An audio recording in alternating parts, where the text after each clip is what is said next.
Wimdanam, Yes, Daddy, I want to talk to you. Nakog. Welele.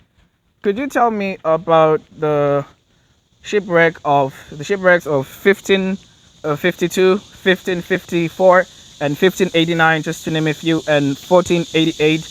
Did any of those Portuguese sailors, people like Bartolomeu Diaz and other captains, say they did not meet any natives in South Africa at the time? Checking. No, the accounts don't say they met no indigenous people. They reported encounters with local communities, sometimes trading, sometimes hostile. They did not describe an empty land. What they noted was not meeting a single kingdom ruling the entire region they passed through. Is that why they call it Reina dos Pequenos and Terra dos Fumos? Checking. Broadly, yes. They observed multiple separate communities with different leaders. So they describe the region as many small kingdoms rather than one, but that reflects their perspective and the areas they actually encountered. Okay, what was the meaning of Terra dos Fumos? Checking. Terra dos Fumos means land of smoke. Portuguese sailors saw large columns of smoke from fires inland. All right. The mainstream explanation refers to the smoke they observed. So how long ago, like how long before the Dutch and the British was this? Checking. Quite a long time before. Portuguese explorers reached the region in the late 1400s, centuries before the Dutch or the British took control of the Cape. All right, and they were helped and traded with the South African natives, right? Checking. Yes, in many cases, yes. Relations varied. Some communities traded or helped, while others were hostile. All right. So now what I want to verify here is, what do we say when people say, oh no, America was built, like the railway system was built by the Chinese and other groups? Is it really fair to say South Africa was never built by South African natives? Is it true? Checking. I don't think so. Checking further. No, that isn't accurate if you mean the modern industrial state. But indigenous South Africans built societies long before European colonization.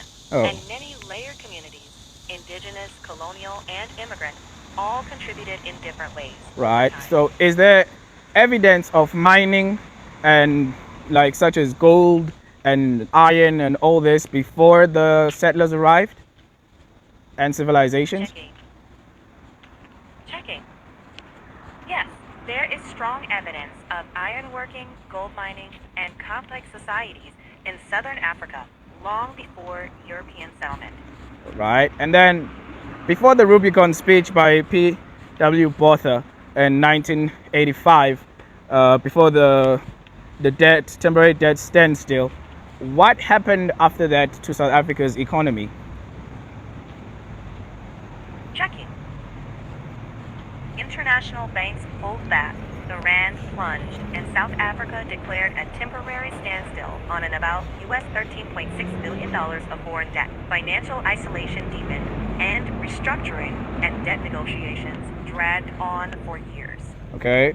Now, the question that I have now is, why would young white males want to end conscription? What is the End Conscription campaign? Checking. The End Conscription campaign was an anti-apartheid organization founded in 1983 to oppose compulsory military service for white males. Supporters objected to serving under apartheid and South Africa's regional wars. The government banned the ECC in 1988. It wasn't only about avoiding service. It was tied to moral and political opposition to apartheid. Oh, so there were white men who were opposed to apartheid, and a lot of colored and a lot of Indians that are opposed to apartheid. Checking. Yes, there were white South Africans, colored South Africans, and Indian South Africans who opposed apartheid, each for different reasons and in different ways. Opposition cut across racial and ethnic lines, even though black South Africans made up the largest part of the resistance. Why did King Dinizulu give land to the Dutch settlers? Checking. Did Dutch and European men fight with the Zulu and for the Zulu long before British colonization and the annexation of Zululand, Yes. before the Anglo-Boer War. The clearer case is the Boers who fought with Dinizulu in 1884 Yes. after the main British conquest. Right. So why would the Boer be fighting along the Zulu? Checking. They allied because of immediate interest. Dinizulu wanted military support against a rival, and the Boers wanted land in return. Right. But did the Boer receive land from the Zulu? Checking. Yes. Historically, Dinizulu did grant land to Boer volunteers after their alliance. Oh, so they actually volunteered to fight with the Zulu, for the Zulu. Yes. In that specific case, they volunteered to fight alongside Dinizulu. Between Canada, say the USA, South Africa, maybe Germany, which country has the most homeless people? Or just give me how many homeless people they got.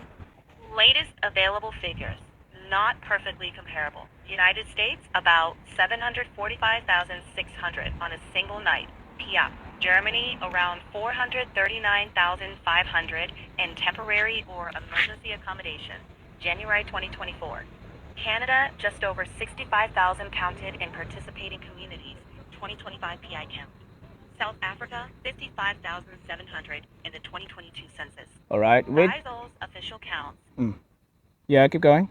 By those official counts, Oh. the USA reports the highest number. All right. Followed by Okay. Germany. Okay. All right. Between these countries, in the past 3 decades, which country has provided more adequate housing for its citizens? Checking.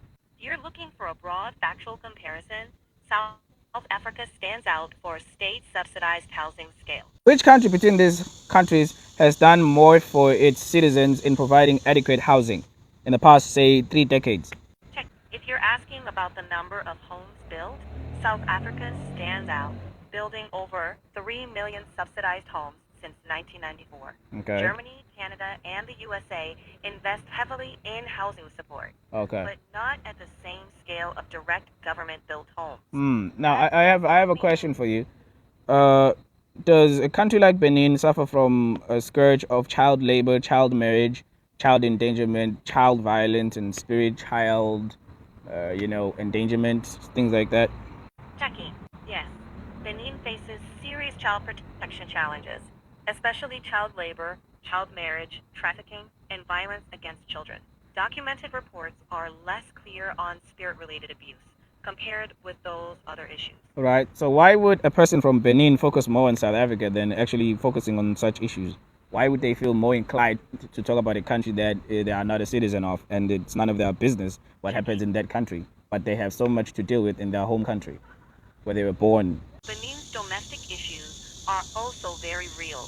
Why would a person speak so much more about another country when they have so much to speak against in their own country? Some people also focus on countries they perceive as influential or central on the continent. It doesn't mean their own country's issues aren't important. So why wouldn't they focus on those issues though? Like, don't you think like child labor, child violence, child endangerment is more serious than focusing on South Africa's politics when they don't even speak about their own president from the country they were born in? Don't you think that's a little bit insane from someone who's approaching the grave? I get why that feels inconsistent. People sometimes focus outward for audience reach, but your underlying point makes sense. It's reasonable to question why someone speaks more about other countries than about serious problems at home. Dying is very important because men who are old and have no honor and always speak. Benin has a lot of child labor, child injustice, child endangerment, child marriage. You're born in Benin. Speak up about Benin. South Africa is none of your business. All I speak English. Apartheid. I've never seen someone who likes apartheid so much. Apartheid. Our parents enjoyed. They know. You have uncles and aunties who tremble at the sound of that word. But apartheid was wonderful. It's their country. They built it. You have no idea. I heard this guy one time say, the tribe, the Limpompos. The Limpompos, there's a tribe called the Limpompos. I've never met the Limpompos. South Africa. 12 tribes, 7 major ones. Chaka the Zulu is from the Zululand. And then the Xhosas, and then the Vendas and Limpopos, okay? Like, how do we know this person's credibility? Ah, man, people are close to the grave. It's just so embarrassing to have people who are so old. Yeah, just talking about credibility when they're not credible a lot. Embarrassing, atrocious. We thought growing up was good, but at this point, I don't see the point. Having old people spread misinformation like this. Yuck! Disgusting.